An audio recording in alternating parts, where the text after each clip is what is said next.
internal. 13, 12, 11, 10, 9, 8. Ignition sequence start. Engines on. 5, 4, 3, 2, 1. Apollo 15 was launched 50 years ago on July the 26th, 1971. It was a relatively big step from the previous 3 missions. As President Nixon stated, it would be the most ambitious scientific exploration in space at that time. The 3 astronauts were Commander David Scott, Command Module Pilot Al Worden, and Lunar Module Pilot Jim Irwin. The Lunar Rover was an electrically driven, bare-bones car to allow the astronauts to cover much greater distance on the moon than the previous 3 flights could accomplish. This is really a rock and roll ride, isn't it? Never been on a ride like this before. Oh boy. It had a top speed of about 8 miles an hour, although I think in later flights they actually cranked that up to about 11 miles an hour. Scott and Irwin spent 3 days exploring the Apennine-Hadley region in the Lunar Rover. There's actually a plaque on the Lunar Rover vehicle that was left on the moon that says "Man's first wheels on the moon." The heavy focus on science for Apollo 15 was its primary feature. It was achieved 2 ways. One, of course, with the Lunar Rover vehicle on the moon to gather more lunar data. And secondly, the Command Service Module carried a sim bay of scientific instruments that allowed Al Worden to gather many photographs and much data as he circled the moon for his 3 days in orbit.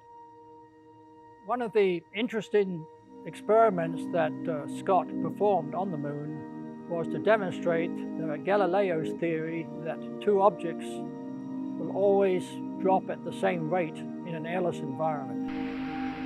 For our Falcon, and I'll drop the 2 of them here, and hopefully they'll hit the ground at the same time. How about that? Scott and Irwin, while they were doing their lunar rock studies on the moon, came across a single rock that was determined to be over 4 billion years old. It was called the Genesis Rock. Scott and Irwin spent over 18 hours on the moon, the longest time of any of the Apollo missions at that time, and gathered 170 pounds of lunar material to bring back. They also set out the Apollo Lunar Experiments package.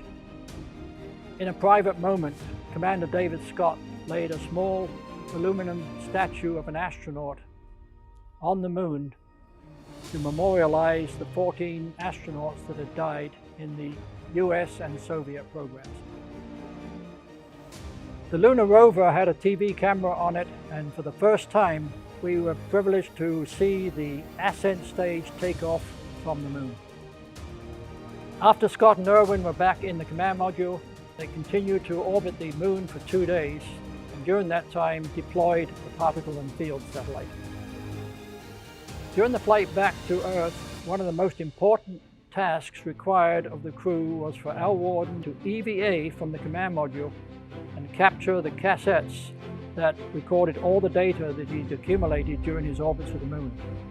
That was the first time at 197,000 miles from Earth that man had ever done a deep space EVA.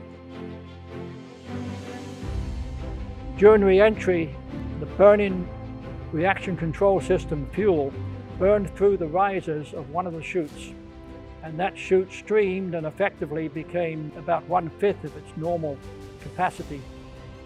Apollo 15 landed on 2 chutes. It was designed to do that, but it did mean a hard landing, but a safe landing.